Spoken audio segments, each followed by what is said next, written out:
Welcome to Puck Talk CS. Matthew Mugno, Steven Murno. Plenty of hockey to talk about. New York Rangers on the final stretch of this season in 2025-26. Just 13 games remaining. A few more milestones left in this season. Stephen McDonald Extra Effort Award winner. We'll be talking today about our MVP picks, post-trade deadline, and, of course, what's our expectations for the rest of the year. But before we get there, Steve-O, obviously, World Baseball Classic. We were just talking about that before we got on air here. Aaron Judge obviously gave New York radio and the fan probably a month's worth of conversations based on his performance in that championship game. And all I could think about is that if Team USA brought Jason Robertson and Cole Caulfield along for the team, maybe they would have won. Yeah, that's true. Listen, that's upsetting, but like looking back on it, I'm just happy we won the Olympics. Like for me, that was the big one. Like that was the one, even out of the World Cup and the World Baseball Classic. Like for me, we're hockey guys. Like the Olympics, that was the most meaningful to me. So I got my shirt over there. Just came in 2026 Olympic champions. For me, that was the most meaningful win. So I'm happy that we were able to get that done. And honestly, said it before when it happened. I'll say it again. That is definitely like the most meaningful game that we'll be watching in New York sports in a while, unfortunately. But it is true. So let's talk some puck because we got a few things to talk here on hand. All right. Well, first and foremost, Steve-O, expectations. I feel like that word gets thrown around a lot, but what are your expectations for the rest of this season? Like, are you sitting here upset that the young guys aren't getting their playing time? Are you part of that crowd, or are you a guy that's like, just coast it out? I'm happy for the season to be winding down. I think I know you're going to agree with me on this point. A week or two ago when we went on that little streak there and people were saying we're fun, it was just we were deprived of good hockey, of watching good hockey, and we were fooled by playing three bad teams, and we came out and we looked good. After those three wins, everyone was coming out and say, you know what, we're back. This is the team. Like, so much for that. Not only did we lose 3 games in 4 nights, but we were outplayed in basically all 3 of those games. Shesterkin really enabled us to win majority of those games, especially that game against Minnesota. And we were let's not forget we were outshot heavily in that Minnesota game, something ridiculous. But neither him or Jonathan Quick, who got the start against the Devils, could really make up for the rest of the team. So I think most teams would be happy to know that the remaining 9 of the next 10 games will be played at home, but that is that is very much a difference for us. We are dreadful at MSG. So with that being said, these next few games in hand, I'm just looking for the first line and the young kids to keep playing well. That's what I really want to see. I want to see them keep putting numbers up. I want to see Laf getting confidence, Perot gaining confidence, something to take away from this season and move it into next season. I think that'll be very important because in year 2, Mike Sullivan, shit's going to hit the fan. I don't see a repeat of things happen, especially the contender that he is. I also want to see close, tight games. But I want to lose, man.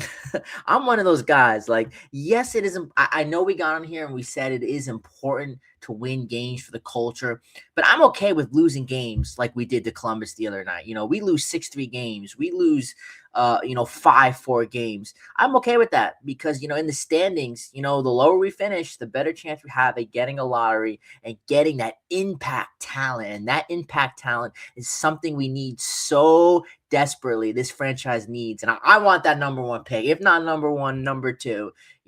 But obviously I don't want to sit here and have depressing losses like 6-0 like last year. I don't want to see that. I want to see close games, and I want to see some wins here and there. So that's what I'm looking for.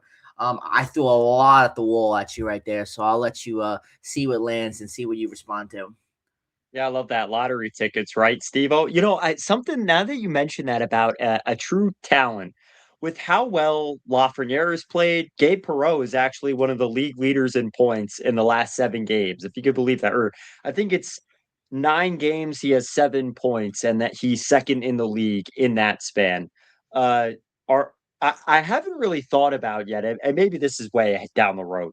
But like, imagine a Gavin McKenna with this group, like how quickly that would boost a rebuild, or whatever we're in right now, whatever the Rangers classify this as. I haven't thought about that yet, and I mean, how it's so great to see Perreault and Lafreniere thriving. I'm sure they'll be named pretty boldly when we talk about our MVPs post trade deadline. But um, this team's still 30th in the NHL, and I disagree with you because I think that teams don't get the first overall pick when they're last in the league. Okay, like Vancouver, I think they're a franchise that deserves it. They're a club that deserves it.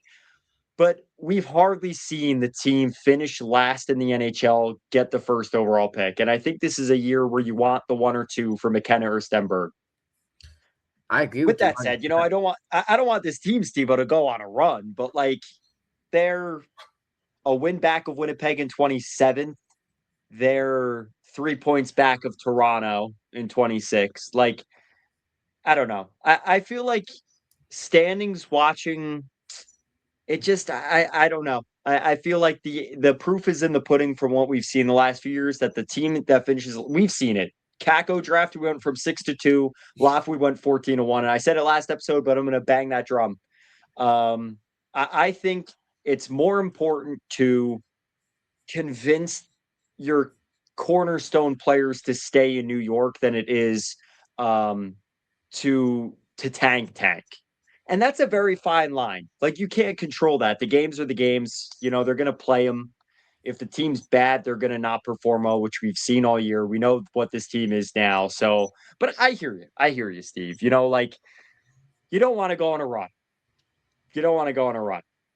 I think lottery tickets are key, but also I think you advance your rebuild by maintaining some of the assets you have. I agree with you, and this kind of goes up against what you said in our last episode, and I acknowledge that. I'm not sitting here saying we need to lose out and we need to, because we're not gonna. There's no way we're gonna beat Vancouver in the standings, and I do agree with you. The worst team in the league usually does not get the number one pick, even though I think Vancouver is probably the team that deserves it the most. I think they desperately need it. But I just want to lose enough games that way we stay behind Chicago and Winnipeg and St. Louis, and the Flames are down there too. The Flames are playing a lot better recently as well. So if we finish 2 or 3, I'm okay with. With that being said, I do want to win some games down the stretch. I do think that's important. I do think just that culture, that desireness to win games, to stay competitive. I think especially down the stretch is very important, especially with a team that has aspirations to retool and not rebuild. I think that's very important. All things that I've stated before, I think that are very important. So I do agree with you, but at the same time, I don't want to win 6 games in a row, even though it seems like when we needed to, we couldn't get it done. But it's win-win. You lose, you win. At this point in the season, there's still takeaways either way you go. You just hope at this point that everyone finishes the year healthy. You don't want to see Adam Fox go down with another injury, or Igor, somebody big that could really impact next year. That's something you don't want to see. So hopefully everyone finishes healthy and everyone finishes on a good note. And I would probably say Perreault is probably the number one player that I'd be looking at, with these final 13 games, right? Yeah, that's fair. That's fair. Like I feel like he's the beacon of hope, right, for the franchise. Yeah. Slim beacon of hope. I think JT though. All right, here's my take on that whole sitch. He's clearly injured.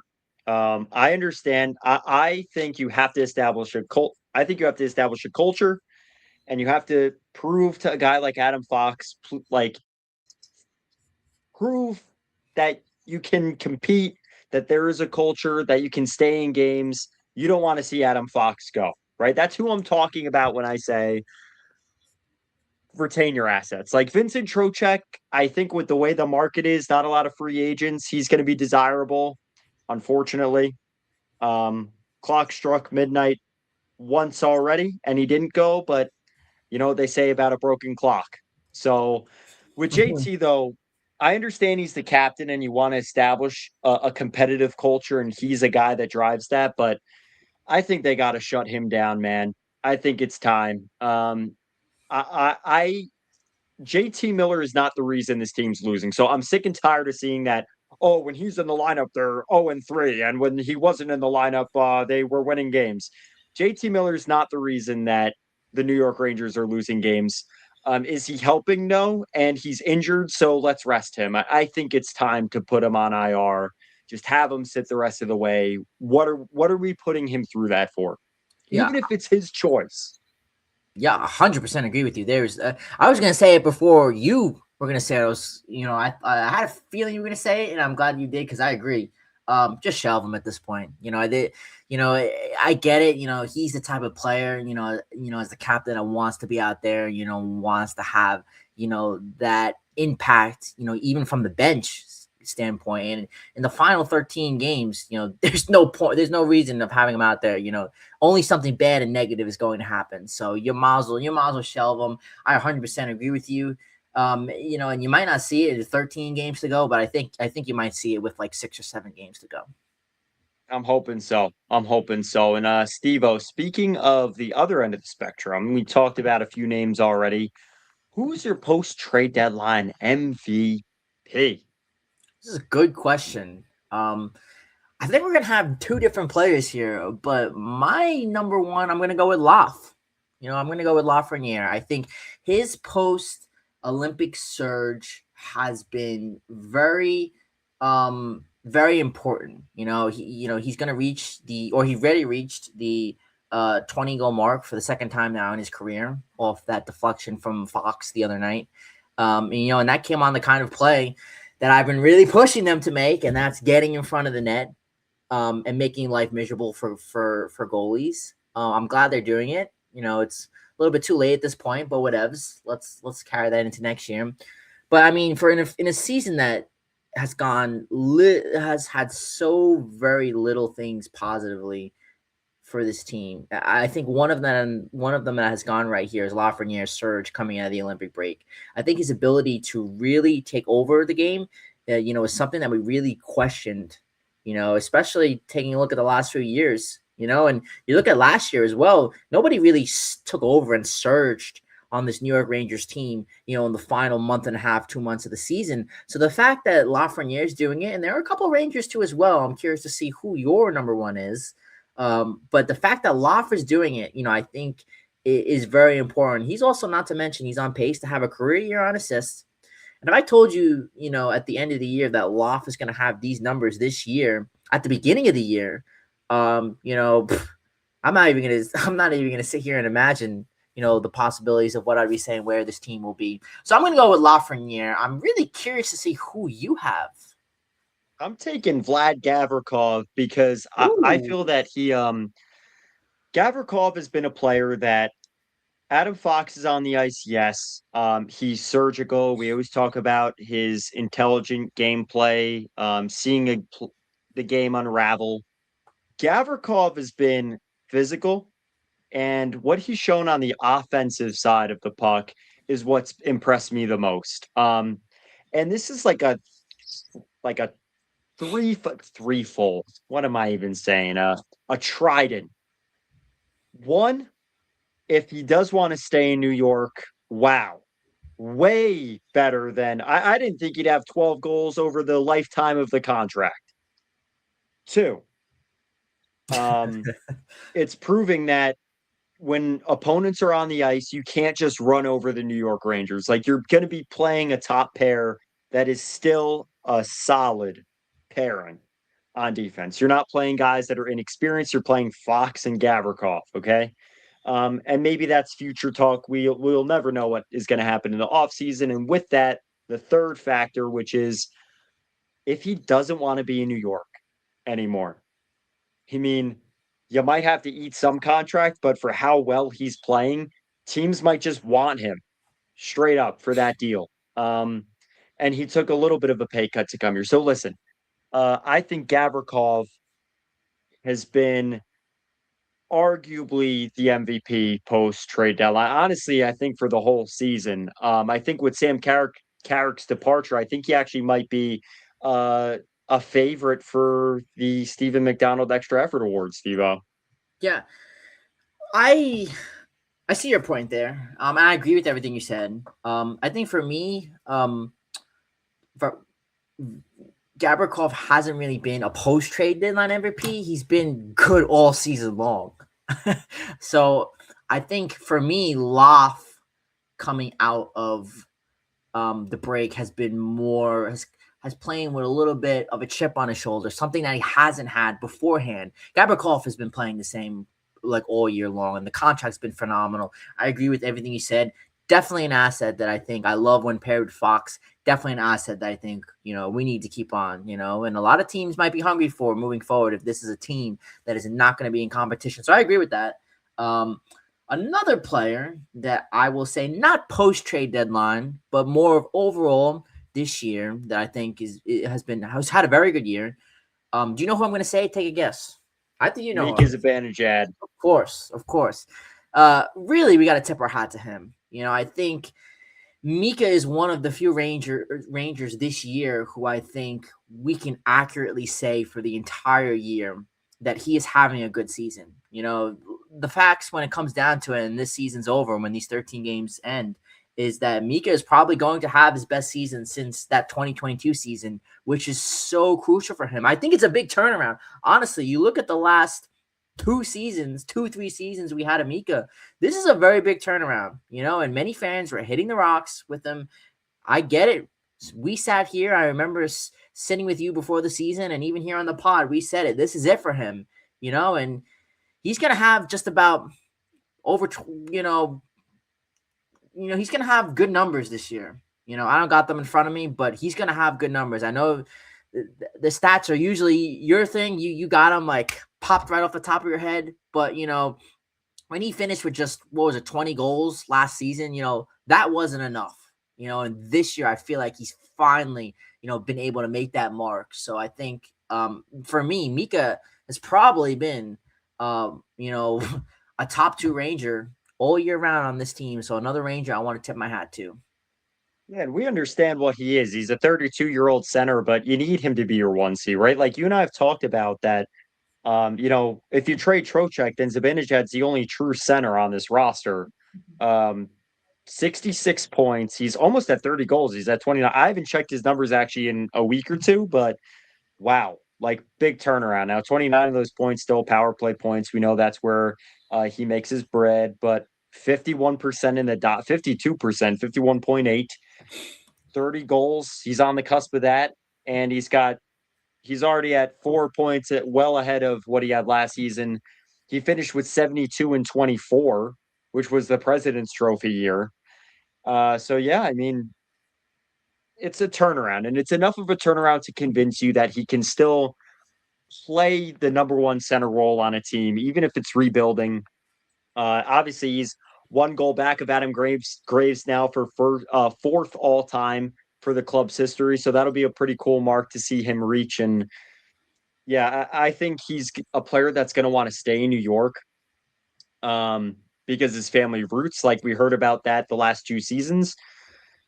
I think this turnaround is probably right there with Lafreniere's, but Lafreniere's stock, I think, is higher in that conversation because like he has so much upside, right? Like you just know that there's this ceiling, this glass above him that if he breaks through, like we can really see a player develop and shine. He's only 24. So, yeah, what's great about this conversation that you and I are having is we just talked about stay-at-home defenseman putting up 12 goals this season. A 32-year-old center rebounding, right? Like some players, 32 years old, think Ryan Johansson. He just retired. He's been out of the league for a few years. Now, of course, sometimes there's injuries and things of that nature that affect a player, but I mean, you know exactly what I'm talking about, Steve. I'm sure everyone listening to.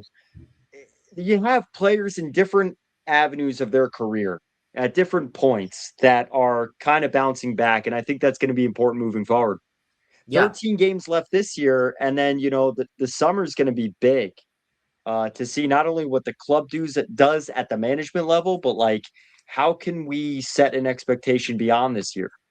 Yeah, and we just sat here and talked about two huge question marks of this team moving forward, Oh and Mika gosh, yeah. Zibanejad and Laf. I mean, these are when you talk about the future of this franchise, and if this team is going to retool instead of a rebuild, they're going to need Mika Zibanejad to be on the top of their game and really embrace that 1C role, and they're going to need Laf to step up and play like this for a full season. So, I mean, the writings are on the wall here for even, we're talking about meaningless games here. And I truly don't think that any game is really meaningless, in terms of, anything when it comes to, the NHL. So these are two very big question marks. And you mentioned defense there. Defense is a good point because, watching that Columbus game, you look at the whole Columbus situation, and the whole, because, and by the way, with that win, Columbus is in the playoffs now. Not only with a wild card spot, they are third in the Metro, and they still have played fewer games than the Islanders and a lot of the other teams. So, I think it's remarkable given the fact that they were 9 points out at one point in the season, and they were able to do something that we weren't able to do because the Blue Jackets were lower in the standings than us, in December at one point, and they were able to right the ship and cruise correct, and they were able to turn the ship around. Yet on the other side, we sunk, and under Rick Bonus, they've been 17-2-4, which is pretty incredible. So I want to ask you, this is Wow. something that we really Yeah. don't talk about. Do you think this is the year that Columbus could get things done and get into the playoffs?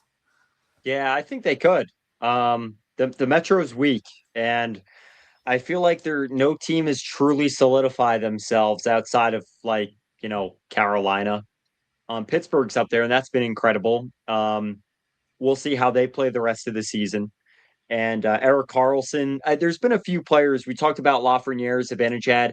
Carlson has surged and helped Pittsburgh.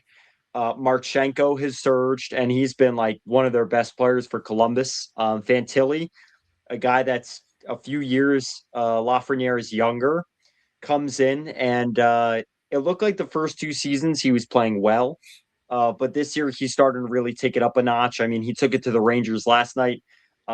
So yeah, I think some of these teams are really benefit. I mean, obviously Schaefer's like breaking Bobby Orr records. So yeah, these teams have players that are helping them get there, and it's been fun to see. But it feels like this is a team game, and at times we're seeing the ups and the downs in the Metro. So yeah, it's interesting. I think Columbus could. I think Columbus can do it. I mean, you just mentioned a stat I didn't know. Rick Bonus got that coach's bump, and they've been on fire. It sounds like.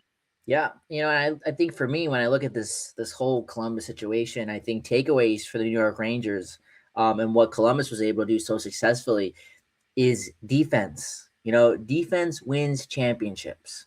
Well, a slight asterisk there, not New York. New York, for some reason, is different, but defense gets you into the playoffs. And I think that is one aspect of their game that Columbus has been able to turn around. It's their defense, especially, their rush defense. I mean, we saw that in last night's game. They're so good. So that is something that I think is very important moving forward. Is that defense, kind of to tie it home with a bow, that's why Fox and a player like Gabrikov are so important. They add stability to, this defensive core. Defense overall has been better than it was last year for us, but there's still major improvements to do on this defense. So again, this is all stuff that's going to come down to roster management decisions in the off season. It's going to be important. It's going to be very fun and exciting to see as we close out here. So on that note, we're done here on this episode of Puck Talk CS. A quick one. Go ahead, go in. No, yeah, I mean, man, it's a quick one. Like, the Rangers, unfortunately, 13 games left. There's not too much more to talk about. They haven't given us a lot to talk about. So, and Steve and I will be at the Working in Hockey event. I was going to open with that actually, but so we're going to be there on Tuesday at UBS to watch that. feel free to talk to us, to meet us then. And we look forward to that. That you already had to purchase the tickets, but for anyone that's got them, we'll be there. Always remember, just the luck of the puck.